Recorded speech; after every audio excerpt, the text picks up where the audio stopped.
Chapter 8 Financial Hazards. Wendy took to dropping in at the Wynyard Arms pub every afternoon for a couple of hours, careful drinking with Esso. It was a good way to pass the time, and if Esso was there, they'd talk about Wendy's money problems. Esso was a terrific help, and even if he was tied up with one of his rots and couldn't come in, there was always someone to drink with. Word had indeed got round about Wendy's big win, since he'd followed Esso's advice and kept quiet about it.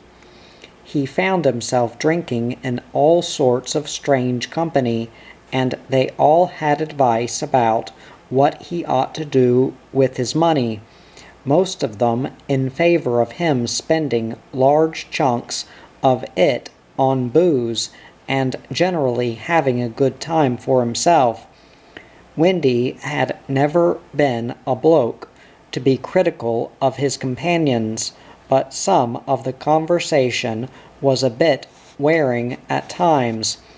Some of the blatant lies they told about themselves and each other left him fairly blinking with disbelief as he nodded his head in agreement.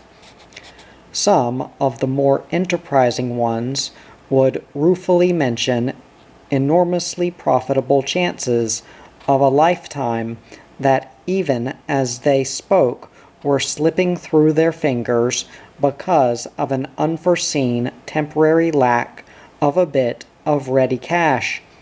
Wendy was always very sympathetic, but the best he could offer in the way of assistance was the few dollars he had with him.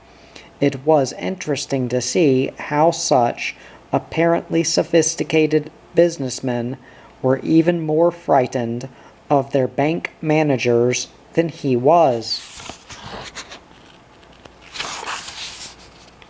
He knew it was only because of his money that these types were hanging around him, but he was glad enough of their company, and Esso told him that they were nothing to worry about, because the usual basis for working a rot was a hip pocket full of notes, and Wendy's old habit of being careful with money had already exhausted the ingenuity and patience of some of the slickest con men and bludgers in town. It even unnerved Esso himself at times, and that was really saying something. Even the shout dodgers were bamboozled by the pace of Wendy's drinking. No one could drink a glass of beer slower than him and not be noticed. The roles were often in danger of being reversed. Of all the barflies, shout dodgers, compo kings, touch artists, takes, spruikers, bludgers, spongers, and other hopeful hangers-on who had a crack at getting into Wendy's money, the only one who ever succeeded was Esso. He'd bowl into the pub and call out as he approached, "You'd better get ready to dig deep today, Wendy. They skinned me out again last night." Wendy was always delighted to oblige him, and every now and again Esso would come in with his hip pocket bulging with $5 and $10 notes, and peel off what he'd borrowed from Wendy since last time he was in the money. Wendy always said there was no need to pay it back, but Esso insisted that it was a matter of ethics. The crowd in the pub gradually changed. The spongers drifted away to other pubs and less exasperating pickings, and Wendy sometimes drank on his own if Esso was tied up on one of his slinters and couldn't make it. But he still went along afternoon in case Esso turned up wanting a loan. During the rest of the day, there was nothing else to do but stay home or make a botch of it in various places around the city. A funny thing happened to Wendy one day. He discovered a drink he liked the taste of, and it didn't seem to be very strong, either. It was orangey stuff called Merry Widow, and he got quite merry on it. He was feeling so cocky after 4 or 5 of them that he armed himself with $50 from his nearest bank and swaggered off to explore 1 or 2 of the other pubs around town for a change. Next morning he woke up in a strange bed, in some pub or other, by the look of it, and with a shrieking hangover. What happened yesterday? Was that the day he'd tried out the Merry Widow stuff? No, that was the day before, or was it? He remembered lots of people going out of their way to be friendly with him. It must have gone to his head, or was that the drinks? He pulled the sheet away from his face and leaned over the side of the bed to see if he could recognize the floor. No, he'd never seen it in his life before. He still had his shoes on, by the feel of it, but he couldn't be sure just yet. His pockets were twisted round his hips, and his coat was bunched up around his shoulders. Hullo, what's this? No shirt on. What the hell's a man been up to now? Then he looked round and saw a woman in the bed with him. He stared at her, not believing a word of it. Blonde hair all over the pillow, one hand lying slightly curled beside her face, mouth a bit open and a glimpse of white teeth, a bit of a looker as far as he could make out. Now, where had he seen her before? She began to stir and wake up with his moving in the bed, and he had a moment of panic. Had he crept in here drunk the night before? She might wake up and start screaming at any moment. He began to edge himself out of the bed. Then the woman suddenly woke up. Wendy froze. She sat up, yawned happily in his face, and then dived in for a quick kiss on his horrified cheek. Then he recognized her, the barmaid. What the hell, he croaked. What the hell what? She inquired contentedly. What the hell are you doing here? He said. Are we doing here? Then he noticed that she was wearing his shirt, done up by only one button, stretched across her bare front. Darling, she laughed, grabbing him in a smothering headlock. Don't tell me you don't remember your own engagement party. I must say, you don't give a girl much time to. Engaged, gasped Wendy, tearing himself free. Yes, darling, engaged. See, here's the ring, remember? And she poked him in the stomach with a sharp finger with a glittering diamond ring on it. And don't you remember getting the marriage license up at the courthouse? You were a scream, really. You had us in fits. Wendy snatched the sheet up in front of his poked stomach and edged away towards the side of the bed. A whispery memory of his brave lounge bar proposal floated into his aching mind. The back-slapping congratulations toast, a check for $100, a little man with a big nose who kept saying leave everything to him because he had contacts. $5 notes thrown onto the bar like SOs to be cut out. Merry Widow, toast, toast, toast.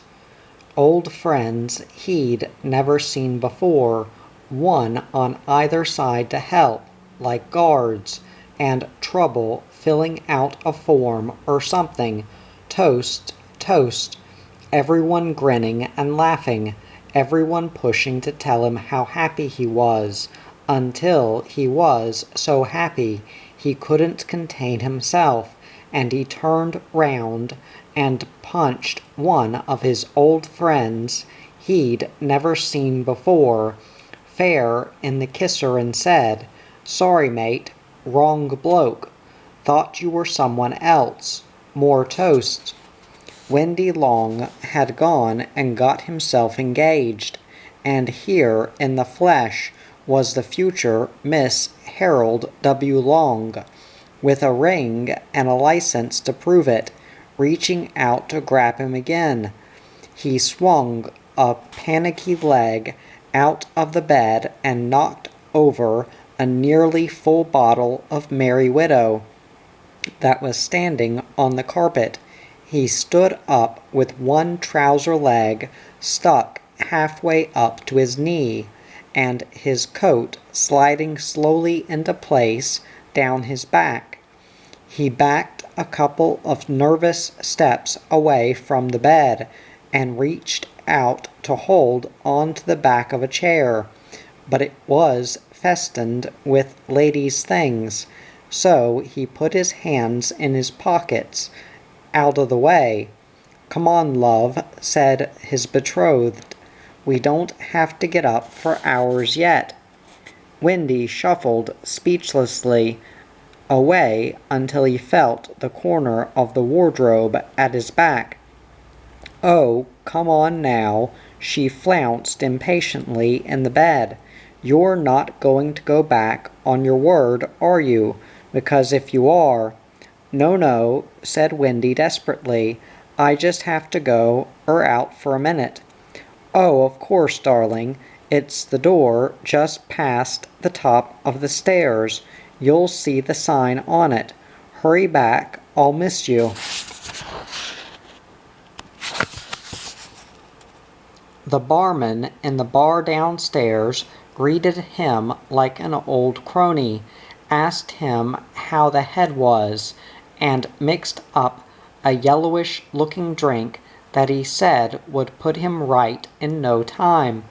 Wendy drank it without being aware of any difference it may have had to his hangovery condition. According to his way of looking at it, it wasn't drink but distance that was required here, distance and speed, in large doses. In the toilet he went through his pockets, several pieces of paper with names and addresses and phone numbers, presumably of old friends he'd met the day before. 3 crumpled $5 notes, 1 single and 9 cents. A bank account card saying that he had $15,646.61 to his credit in the Bank of Australia in Port Street, and a checkbook he didn't want to bother looking into just yet, a receipt for $82 for 1 diamond ring made out to Miss Cora Fleischer, care of the Albert Hotel, Ransom Street, a broken ballpoint pen and a couple of melted toffees, some string and a bottle top, a flattened, split box of matches, and that was all there was in his trousers. He didn't have time to go through his coat. Engaged. The word rumbled around in his mind like a rock in a concrete mixer. He left the pub furtively, as though he'd done something dishonest there, his scalp prickling in apprehension. In another street he bought a new shirt and put it on in the shop. Then he went into a travel agency in Brake Street. "I want to leave the country," he said to the woman behind the counter. "When?" "Today." "Where?" "Anywhere. Spain." "By boat?" "No, I get seasick." "You want to fly?" "No, airplanes make me nervous." "Have you got a passport?" "No." Inoculation certificates, no. Visas, no. Currency attended to. I think I'll leave it till tomorrow, said Wendy. It turned out that Wendy didn't have to leave the country after all. Esso knew Cora Fleischer and her mates well. She was a cobber of his, in fact. He got a check for $50 off Wendy and went round to have a chat with her, and when he came back it was all amicably settled. Wendy was very grateful, but Esso said it was all in a day's work. It had scared the hell out of Wendy, though.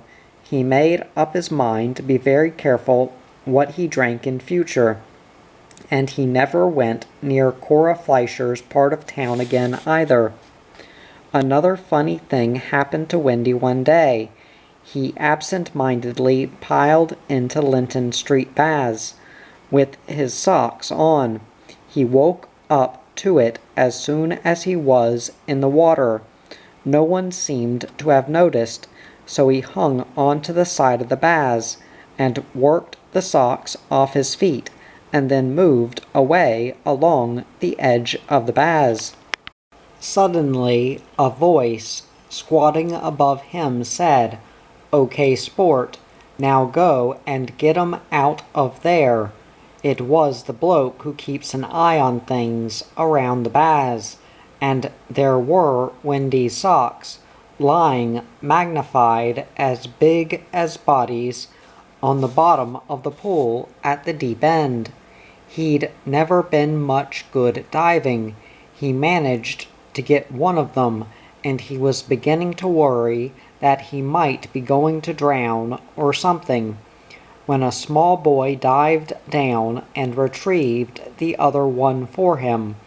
He left there with the wet socks in his pocket, and managed to slip them into a rubbish basket in the street without anyone noticing. Another time he got dressed up in his suit and went to have a flash dinner at Stedman's Dine and Dance restaurant in Milden Avenue, and the waiters ignored him practically all evening, so Wendy tipped one of them $5, just to show them he was well off. The cheeky hound put it back on the table. "Don't go getting carried away, Buster," he said. "There's another day tomorrow." Wendy certainly wasn't going back there again. Come to think of it, there were quite a few places around the city Wendy wasn't inclined to go back to. There was the whole of Glass Street, and the middle sections of Sefton Street and Milden Avenue were almost inaccessible.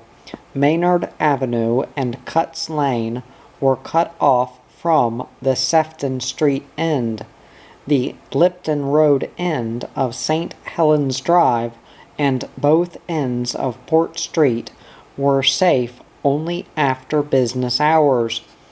Even Wynyard Street had its awkward spots. Some of the banks were getting a bit uncomfortable too.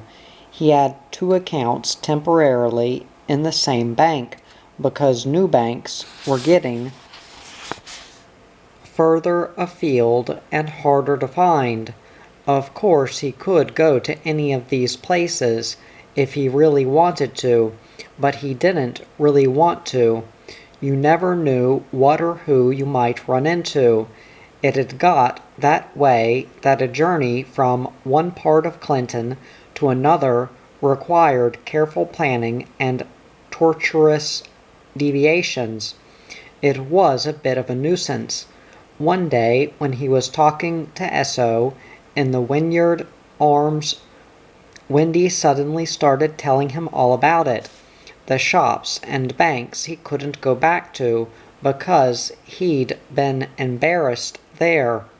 The Linton Street baths, the girl in the Astor Milk Bar in Market Road, who he'd tried to impress and who'd ended up saying, Say, what are you anyway? Some kind of hippie? Miss Osbaldiston's mounting hostility towards him. All the things he'd been avoiding talking about up till now. When he'd finished, Esso bought him a whiskey. "Drink that," he said. "But what do you reckon I've done wrong?" said Wendy. "There's only a few things you could have done," said Esso. "And whatever you'd have done, things wouldn't have been much better than they are now." "But what could I have done?" asked Wendy. "Well, you could have spent it, for one thing, and then you could have invested it, or you could have sat on it, waited, like you're doing now, more or less, and then you could have speculated with it, gambled. But gambling's based on trying to make more money, not get rid of it. And then you could have refused to accept it in the first place, or you could have given it away. You could have used it for wallpaper, but whatever you'd done with it, you'd still probably have been standing around in some pub wondering why you weren't having any fun. And excitement out of it. But what can a man do with nearly $120,000? asked Wendy desperately. He could go out and buy nearly 120,000 breadboards, grinned Esso cheerfully. Have another snort. To this day, Wendy doesn't know whether it was the drink of whiskey or Esso's joking about breadboards, but whatever it was, he suddenly thought of his family. "I know," he said. "I'll go home and see my folks. They'll be glad to see me. I'll give them money." "You want to give that one a bit of careful thought," said Esso.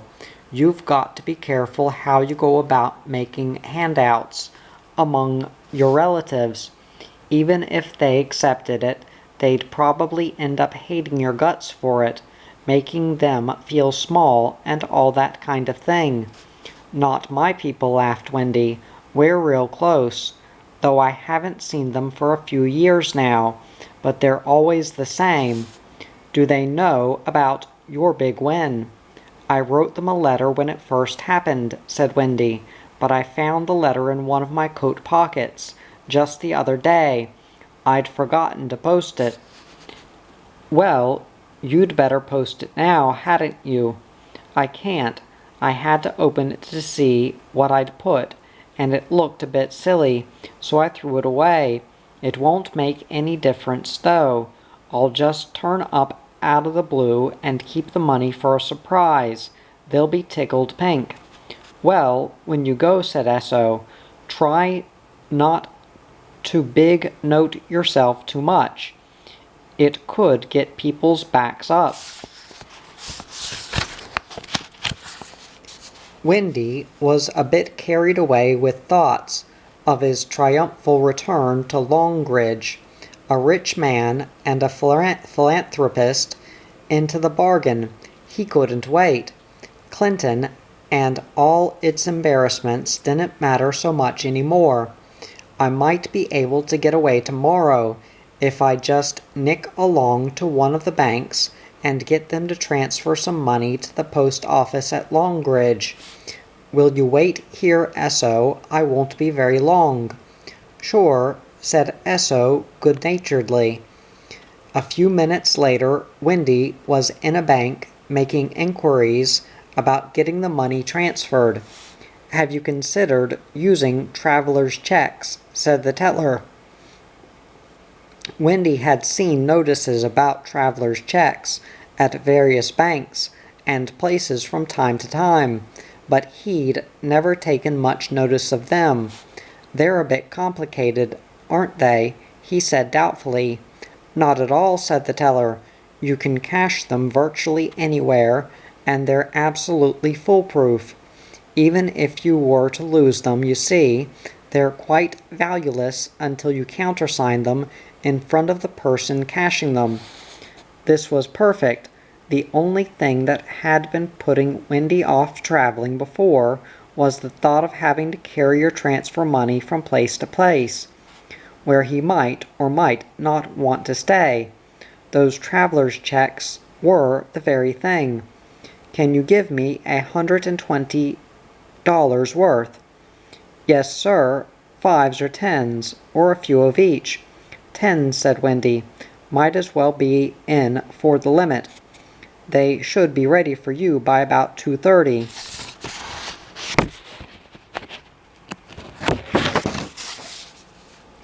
"Can you come back then? You'll have to sign the checks and the transfer." Wendy drew some cash out of his account to pay for his bus fare, and shot back to the pub in high spirits to tell Esso about it. He was so enthusiastic he drank perhaps a little incautiously, but it didn't matter. Esso had to go off and attend to some business, so Wendy said goodbye to him then, in case he didn't see him again before he left. He arrived back at the bank feeling a little boisterous, but they didn't seem to mind. He signed the book of important-looking traveler's checks they had ready for him, drew some more cash out of his account, and went along to the bus terminal and bought a ticket on tomorrow's bus to Longridge via Haywood. On the way home he worked out a story about him being summoned to the bedside of a dying country relative to tell Miss Osbaldiston. The rent was paid up 3 weeks in advance, and he could always come back and get things if he made a success out of it in the country. In the meantime, it was safer to hang on to his room, just in case. Chapter 9. Not Negotiable. Wendy boarded the Longridge bus next morning, dressed in his new suit, with most of his important things in a new suitcase, and a slight hangoverish feeling. On the way he thought about his old man and his mother and Short Harry and the girls, and their 35 acres practically right in Longridge itself, the few cows, and the 20 or so sheep they always kept for mutton, the clutter of fowls around the old wooden buildings, the market gardening, still probably a year out of step with the big prices, old trucks and bits of machinery lying around everywhere, waiting forever to be fixed. The old man and Short Harry probably still went out and did a bit of contracting round the district to keep the pot full when things were slack. Remembering what Esso said about giving relatives money, Wendy decided not to say anything about being rich at first. Mind you, if they were to come straight out and ask him if he had nearly $120,000 in 13 different banks around Clinton, he'd have to admit it. There was no sense in letting the money make a liar out of him. At Haywood, a fairly big town, Wendy remembered thinking was an enormous city when he was a boy, he changed to the Longridge bus. There was only him and the driver on it, and the 30-odd miles to Longridge was slow going, because they had to stop to throw off papers and parcels at farms along the way. No, the driver didn't know the Longs at Longridge. He'd only been on the run for a couple of weeks and didn't know everyone around there properly yet. Wendy hardly recognized Longridge. He got down from the bus and looked around at the overgrown, dusty roadsides and leaning, faded buildings. The iron rattled on the roof of the old store, now closed forever. By the look of it, the whole place looked deserted, except for a bloke who was pulling the tube out of a punctured tire in front of the big iron shed that had been the local garage, even in Wendy's day. He went over and asked him, "The Longs?" "No, mate, can't say I do. Got an idea they used to live in that place across there," he said, pointing in the right direction. "No one there at all now. Got an idea the forestry bought all the land over that way. Got an idea they're going to plant it in pines or something." Just then the bus drove past on its way back to Haywood. "You don't know where the Longs shifted to," said Wendy. "Got an idea they shifted up north somewhere," said the bloke, bending to go on with his tire mending. "Or down south somewhere," he added. "Couldn't really tell you, mate." "Is there anywhere I can put up for the night around here? There's the old pub along the road there. They reckon it's not too bad." There were a few noisy locals in the bar of the old pub. None of them Wendy knew. The publican who was serving beer told him to help himself to room 4 up the stairs. Apart from the bar, the old pub was old and empty, and room 4 was just as you'd expect.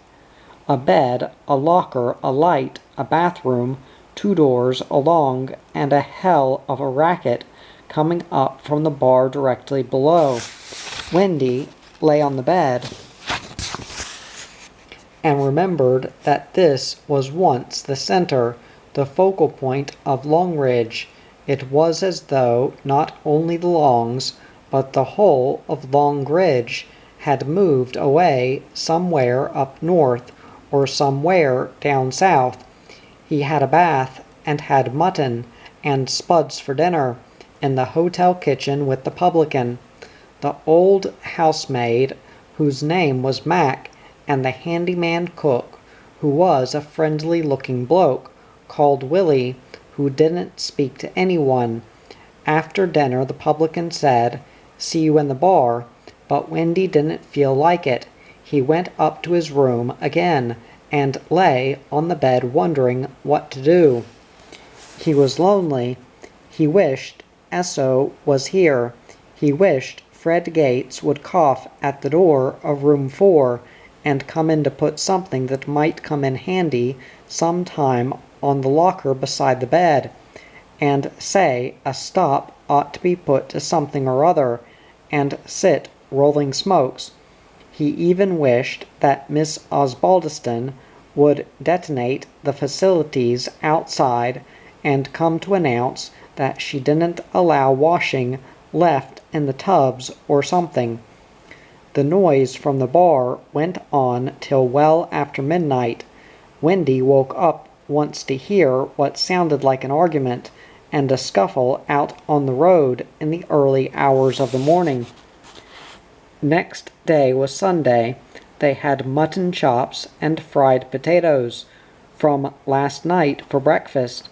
Wendy hung round outside for a while, and then went for a walk, looking for familiar things. He found a few, but they weren't the same. There were more people living there than he'd thought, but the place was hardly what you'd call booming. He went back to the pub and found the publican in the closed bar, blearily serving illegal revivers to half a dozen bleary locals. "When does the next bus leave for Haywood from here?" he asked. "Tomorrow," said the publican. "They go on Mondays, Wednesdays, and Fridays. I'd like to stay here another night then. Is that okay with you?" "That's okay. You can keep the same room. I'll tell Mac when she comes in." "I'll pay you now if you like," offered Wendy. "It'll save having to worry about it in the morning." "Suits me," said the publican. Would you mind cashing a traveler's check for me? We don't cash checks here. Wendy showed him his book of traveler's checks. They're not ordinary checks, he explained. They're already signed here, and once I sign them again, they're worth $10 anywhere. Oh yeah, said the publican, examining Wendy's checks. I've heard about these. They're supposed to be foolproof. They are, Wendy assured him. I've just got to check your signature with the one that's already on there and pay it into the bank like an ordinary check. That's right, said one of the bleary locals who'd been crowding closer to have a look. I've used 'em myself. You pay for 'em when you get 'em, and sign 'em again in front of whoever you give 'em to. That's so no one can cash them if they get lost, put in another bleary local hopefully. Sounds okay, said the publican. Good, said Wendy. I'll pay you with one of these then. You haven't signed it in front of me yet, said the publican suspiciously. I'll do it now. Have you got a pen? Here's one, said a third bleary local, pushing himself forward at his short pocket. Wendy thanked him and took the pen. It was a fountain pen, and he had to work the lever to get the ink running before it would write. It ran a little freely. You made a blotch, said the publican. I can't take that. All right, said Wendy. I can give this one back to the bank. I'll give you another one without a blotch on it. He tore out the blotched check and put it away in his pocket. Then he carefully countersigned a fresh one, under the close, curious scrutiny of the publican and his whole bleary clientele. The publican tore out the check and examined it. Doesn't look too much like the same signature to me, he said dubiously, handing it to one of his customers for their opinion. What do you reckon, Bert? They passed the check round, and after some discussion it was agreed that it didn't look quite the same as the original. I've got to be careful, said the publican. But it is the same, said Wendy. It's the pen that makes it look different, that's all. There's nothing wrong with that pen, said the owner of it over his shoulder. It's a very expensive pen, that. If anything, it'd make it look more like the other signature. It's a damn good pen. That's not what I meant, said Wendy. It's the nib and the ink that are different. It writes thicker. I didn't allow for it. Well, you'd better do another one, decided the publican.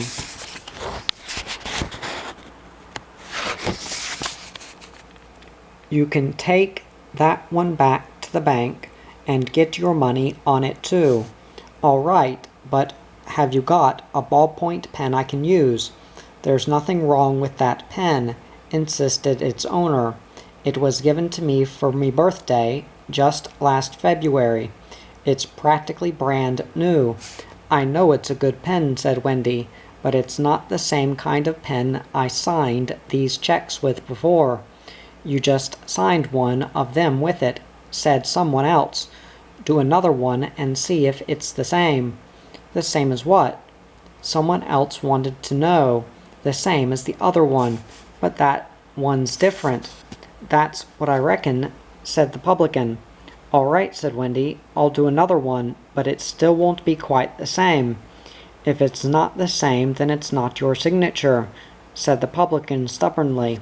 Wendy ignored him and carefully signed a fresh traveler's check. There you are, that's more like it, he said, passing it to the publican. It is a bit, he agreed slowly, but it's still not exactly the same. The others all agreed with him that there was a considerable improvement, but it still wasn't quite the same as the original. Wendy remembered the words of the bank teller who'd given him the traveler's checks. You won't require any other proof than the checks themselves and your own signature, sir. Wendy wished he was here now. Look, he said, nobody writes exactly the same every time. As a matter of fact, I'd had 1 or 2 drinks when I signed those signatures at the bank the other day. You were rotten. No, not exactly, just a bit tiddly. I'd had a few drinks, that's all. Well, if you weren't drunk, how come these different signatures? I was a bit drunk, enough for that. Actually, the only way you can tell if I've been drinking is by my handwriting. Wendy didn't know why he said that, but they'd got him a bit rattled by this time. Why? What does it do? They wanted to know. It affects my handwriting, that's all. What happens? Asked the publican curiously. It makes it go a bit funny. That handwriting doesn't look so funny to me, said the publican, examining one of the checks. It's this lot you've just done that looks funny to me. I couldn't send that to the bank. They'd clout down on it right off, and I'd do me $10 cold. But it's my signature. I tell you, it might be your signature when you're shicker, but it's not your signature when you're not. I can't very well put a note on the back saying this bloke's signature improves when he's half cut, now can I? A man'd look a proper Charlie. But I wasn't blotto, protested Wendy. I'd just had a few glasses of beer. A few? How many's that? About 7 or 8. That all?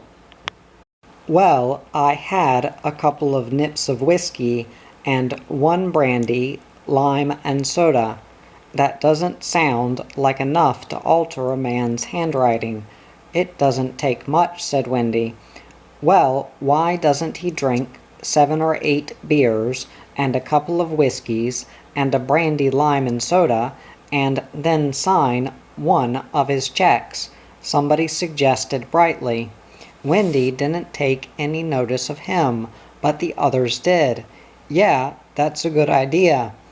He said it always happens. All he has to do is drink the same as before, and his signature'll be the same. Wendy tried to put them off that line of reasoning, but he only got as far, "Well, I can't," when the publican interrupted. "Hang on a minute there," he shouted. "If this bloke's having me on, I'm going to be in the gun for the price of the drinks, as well as what he already owes me." "But I'm not having you on," said Wendy. "You'll get your money, even if I have to wait here till the check's cleared by the bank. I've got enough money to buy this whole pub." "In that case, I'd be in the gun for your board as well," said the publican, unimpressed. "It's a gamble, whatever way you look at it." "Give him the drinks and let him have a try," said someone. "Yeah, give it a bash." "I'll pay for the drinks," offered someone else. The publican held up his hand. All right, we'll give it a go, but let's get it properly organized." "Right, pour him a beer," said someone. "Hang on," shouted the publican. "This has got to be done dead right. It's my $10 that's at stake, and I'm not taking any chances. It's got to be exactly the same conditions as when he signed those first signatures." "Can I have a ballpoint pen this time?" asked Wendy resignedly. "Yeah, there's one around here somewhere," said the publican, "but it's the booze I'm worrying about. I told you 7 or 8 beers, 3 whiskeys, and a brandy, lime, and soda." Yes," replied the publican shrewdly, "but there's more to it than that. For one thing, different brands of beer can affect a man different. I don't suppose you can remember what brand of beer you were on." No, I can't. It was draught, though. What pub were you in? The Wynyard Arms in Clinton, Sherrington Street. Anyone know whose beer they pull there? Asked the publican. Nobody knew, and Wendy thought he had a bit of a loophole, but the publican went away and came back with a copy of a hotelier's magazine. If one of the breweries is tied up in the pub, they'll be pulling their own beer for a month, he said, thumbing through the pages. Here it is, the Wynyard Arms Hotel. Bowman's Breweries. Bowman's Draught, eh? I've got some bottled Bowman's in the storeroom. It's a bit lighter than their draught, but a dash of their stout ought to bring it just about right. Wendy was beginning not to like the look of this. What size glass were you drinking out of? Went on the publican. 7 ounce.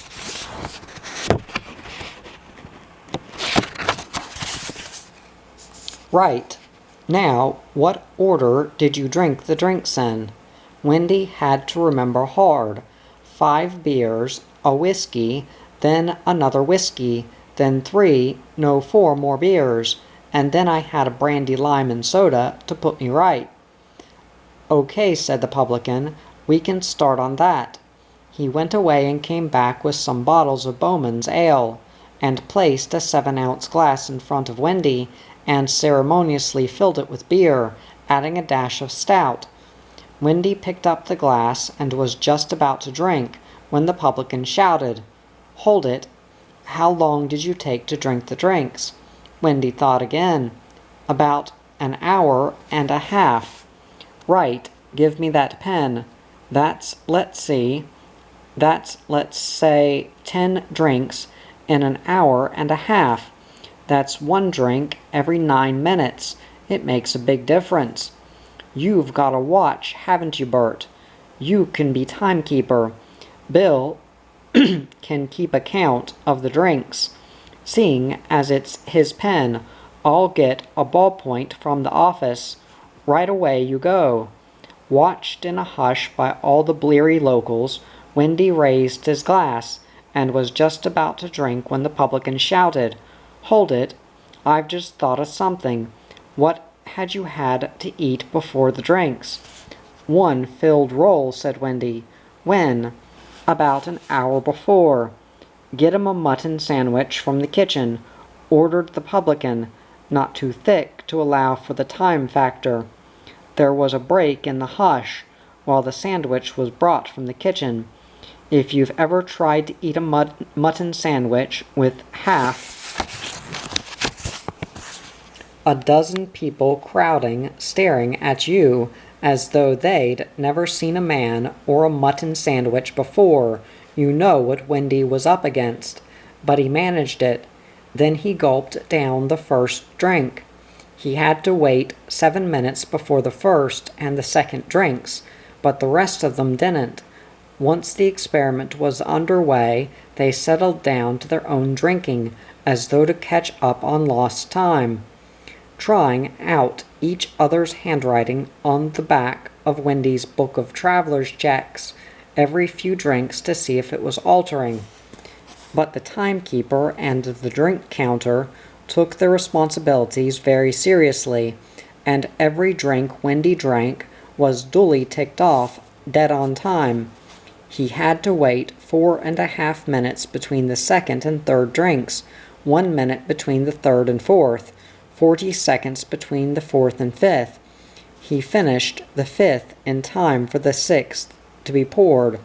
The first whiskey was a bit difficult, but the second was no trouble. He finished the last beer 6 minutes ahead of schedule.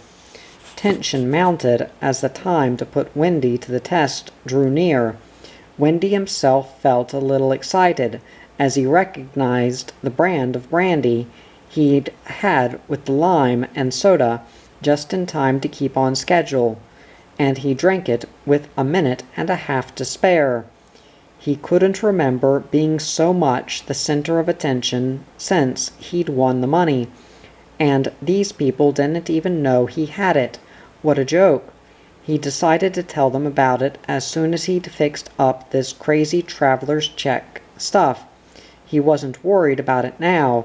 It'd be no trouble. He wasn't nervous any more. With the drinks all drunk, Wendy took up the publican's ballpoint and gave it a few test strokes across the scribbles. On his checkbook cover. It was okay. He opened the book and stood with the pen ready. There was a hush. Everyone turned to glare at an embarrassed, bleary local who'd knocked his half-full glass over on the bar with a loud bang. Then, when they'd all settled down again, Wendy signed the top traveler's check and spun the book round on the bar for the publican to see. "How's that?" he said. The publican snatched up the book and peered at the signature. "I must say it's certainly a great improvement, but you still can't say it's exactly the same as the original yet." He leafed through a few more of the checks in the book. "These are all exactly the same as one another. You ought to be able to do it again." He passed the book round for the others to have a look, and they all agreed that it was still a bit on the risky side. "I know," said the publican. "How long after the last drink did you sign those checks?" They all waited expectantly for Wendy's answer. He thought about it very deeply, with his head in his hands and his elbows on the bar, wondering if he ought to turn on a celebration afterwards. It'd probably mean cashing 2 travelers' checks, but that was nothing to a man with $120,000 in various Clinton banks. What about it? "Come on, how long after?" "After what?" he asked them. "How long after the last drink did you sign the checks?" said the publican patiently. "I walked from the pub to the bank. Then I talked to the bloke for a while. Must have been about half an hour. Then we'll have to wait another 20 minutes for the grog to have the proper effect," said the publican. "That's what's wrong with the signature." There was a bit of restlessness at this. "Give 'em another beer," said someone.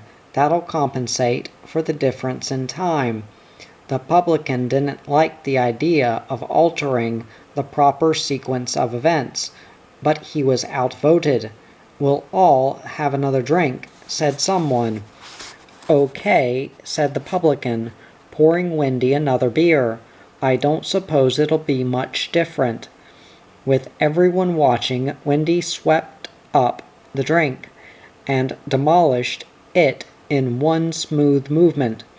Then he wiped his chin and lapels and shirt front and again took up the pen. He signed. "Try that one," he said, tossing the pen onto the bar top. "Almost perfect," said the publican eagerly. "You've tailed off a bit at the end, but you've almost got it. Quick, do another one." "I need another beer," ordered Wendy, and he got it. Then he casually moved along to a drier part of the bar and signed another check. He tore it out of the book and handed it to the publican. "Signature's perfect, but you've torn the whole end off the check, pulling it out like that. Do another one while you're in the mood, and leave it in the book this time till I've had a look at it." Wendy signed another one for him. "Perfect again," he pronounced, "but you've run off the edge. Do another one and keep it straight this time." "I've just remembered something," said Wendy.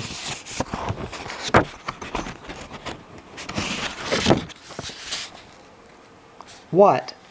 "I had another drink with the bank manager just before I signed the checks. A double whiskey," he added. "Why didn't you say?" said the publican, reaching for a clean glass. "You might have ruined the whole thing." This was fun. Some of the whiskey went down the wrong way, and Wendy had to be thumped on the back. As soon as he'd recovered his breath, he signed another check for them. It was no good. "You've gone and overdone it this time," said the publican. "Keep away from that wet patch there. You'll get the book wet. Now concentrate this time. No noise, you blokes. Give the man a chance. We've only got to get one of these signatures right, and me $10 is as good as in the bank." They all fell silent. Wendy bent over the book and gave it his fullest concentration. "No," shouted the publican, "it's getting worse. For God's sake, pull yourself together, man. You nearly had it before. Stand up straight and remember how you did it. There's only 3 more checks left." Wendy stood up straight and concentrated. "It's no good," he said. "Whiskey's wearing off." "No, I think you're overdoing it. Try this one, and if it doesn't work, we'll give you another whiskey." Wendy signed, slowly and carefully. No, you've mucked this one up too. Drink this and give the next one all you've got. We've only got 2 checks left. You've got to sign one of them right." "I want to sit down," said Wendy, "after you've signed this."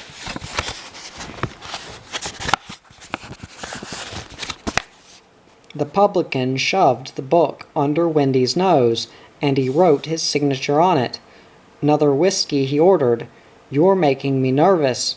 "Never mind that," said the publican, ripping the second-to-last check out of the book.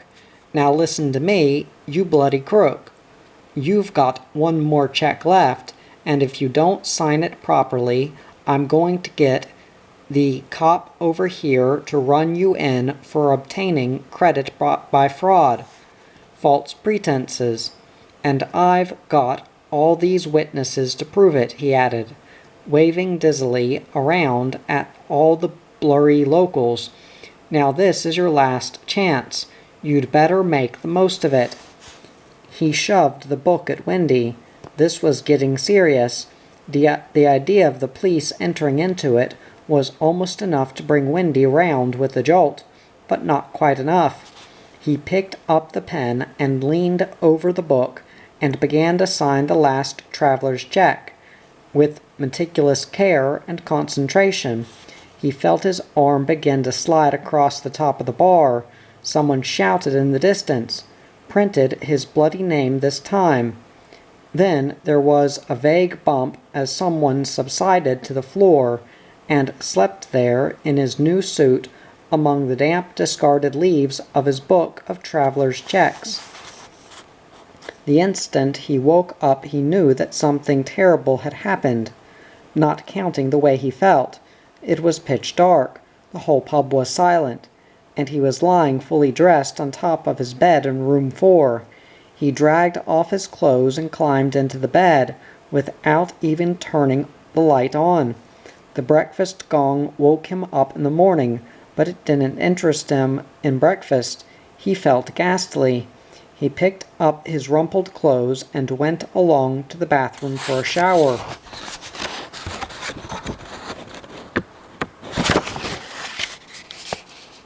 Then he went down to the kitchen to see if he could get a cup of tea or coffee to drink. "Morning," said the publican, as he walked into the kitchen. "How's the health?" "Ah," said Wendy, "I've got those traveler's checks of yours in the bar." "Thanks," said Wendy. "What about your account?" "How much is it?" $7.50, counting lunch. Your bus doesn't go until 5:30 this afternoon." Wendy felt around in his pockets and found 2 $5 notes, 4 singles, and 76 cents. "I'll have to pay you in cash," he said. "You got it there?"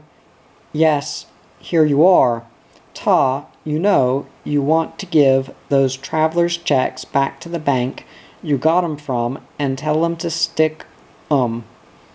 They'll end up getting you into strife. The way your handwriting alters from drink to drink, like that. They told me they were better to have on you than cash," said Wendy. "Are you kidding? What time did you say that bus leaves today?" 5:30. "Good, I'll bet on it," said Wendy. And he was. He arrived back in Clinton at 20 to 11 that night, and got home with 11 cents in his pocket. It was almost like old times. Chapter 10. A Man of Substance. One of the first things Wendy did when he got back to Clinton was to go to a new bank he'd been saving for an emergency and transfer to there his account at the bank where they'd put those traveler's checks across him. That'd fix them. He had a massive tangle of lies to tell Esso about his trip to Longridge, but as it turned out he didn't need them, which was probably just as well. Esso seemed to understand, and didn't ask any questions. He just carried on as though Wendy had never been away. There wasn't much fun any more for him in hanging around in the shrinking city. The places where he'd been embarrassed were spreading out and linking up, and they'd been treating him a bit offhandedly in some of his banks the last few times he'd been in to cash checks for odd things. So he took to staying home all day. Esso was usually pretty busy with his schemes and could only make it to the pub for a little while at odd times during the day, and sometimes he wouldn't turn up at all for 2 or 3 days on end. One of the most irritating things about staying home was Miss Osbaldiston's facilities. She seemed to be oblivious to the unnerving effects of the flushing of them on anyone within earshot. Actually, Wendy had a sneaking admiration for the way she always managed to trip the unwholesome Niagara of a thing with only one pull of the rope. He'd tried every combination of short, gentle, long, sharp, easy, and hard pulls.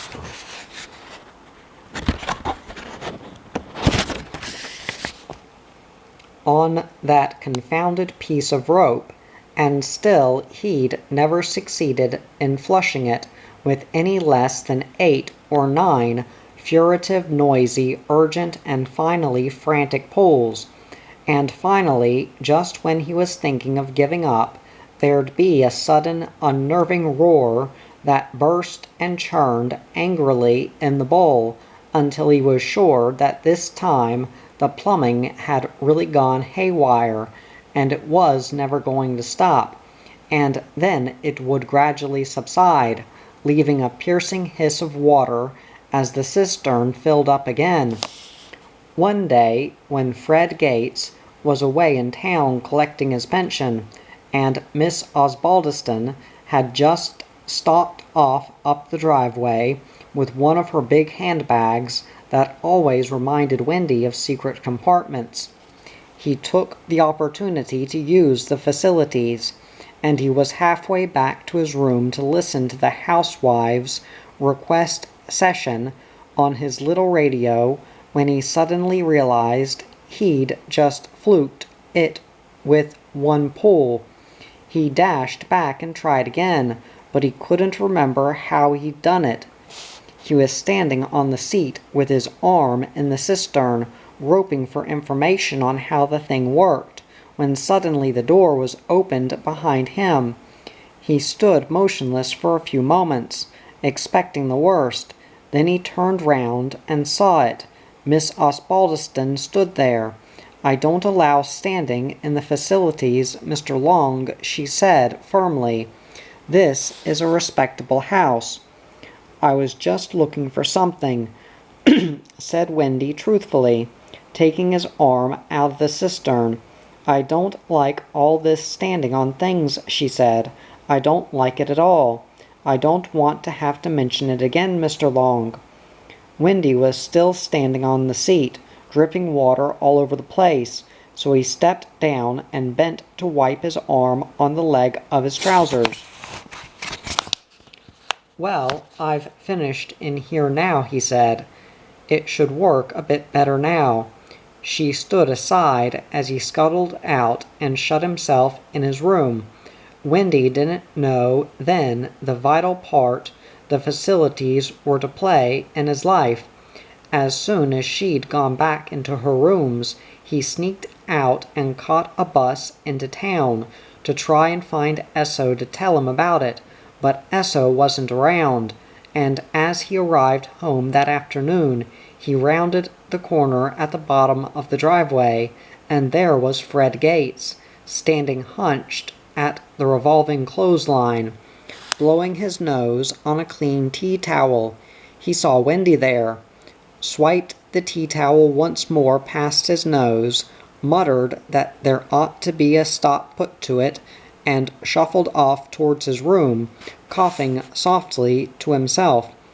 Wendy had never felt more like drifting, but somehow there was nowhere to drift to that would make things any better than they were. He always woke up at his old going-to-work time in the mornings and listened to the familiar sounds and sights and habits of the yawning street, and felt kind of left out. He heard the distant hack, hack, hack of Fred Gates over his morning bowl of soapy water, the high-spirited, tiny sounds of the breakfast session filtering through the hedge from next door's open kitchen window. Then the bad-tempered little green car from outside number 55 would start up and roar out its usual minute or so's warming up exercise before being driven angrily off by the meek, gray little man who never spoke loudly enough for you to hear his good mornings. The high-heeled footsteps of the pigeon-toed girl from number 69, who always sounded as though she was wearing a different kind of shoe on each foot. The packed bus preoccupied faces and satchels on their way to work. Wendy would have swapped places with any of them on some of those mornings. It seemed that everyone had something to do except him. He lay in his little room one day with nothing better to do, thinking about whether to get up and turn the radio on. Miss Osbaldiston and Fred Gates passed wordlessly up the driveway on one of their mysterious excursions, walking as always exactly out of step, as though a lazy old horse was going past. Clop-up, clop-up, clop-up, clop-up. Miss Osbaldiston was the Clups, and Fred Gates the Ops. When they'd gone, Wendy took the opportunity to use the facilities, and while he was in there, he heard some people coming down the driveway. Women, by the sound of it. They knocked on the door of his room, and he saw through a crack in the facilities door that there were 3 of them. He decided to wait where he was until they went away. They were chattering away. In the way of middle-aged women, he doesn't seem to be there. "Are you sure this is the place?" That's what they said. They might have been his mother and father. Funny-looking pair, if you asked me. Unfriendly. He must be around somewhere. We may as well wait for a little while in case he comes back. We can't afford to miss the opportunity. He won't give much. These rich ones are the meanest of the lot. Just look at the dog box he lives in. I've heard he goes around in the dirtiest old clothes and rides in buses everywhere. Well, Just look at those two we met coming out of here, if they're anything to go by. It's disgraceful, really. These people who win lotteries can never cope with it. It's a pity the money doesn't go to someone who can do something with it. He's got a terrible reputation. He's supposed to be one of those homosexuals. I wouldn't be surprised. They say the money's made him slightly unhinged, poor man. He thinks everyone's out to take it off him. That's what I heard. He goes round writing checks for 15 cents and things like that. Someone told me he goes to the bank 3 times a day to check up on his money. How awful! All that money, and all it's done for him is make him a laughing stock. He hasn't got any friends, either. He doesn't trust anyone, and so on. They went away after a while, and Wendy could come out. It was probably that bit about him being a laughing-stock that did it.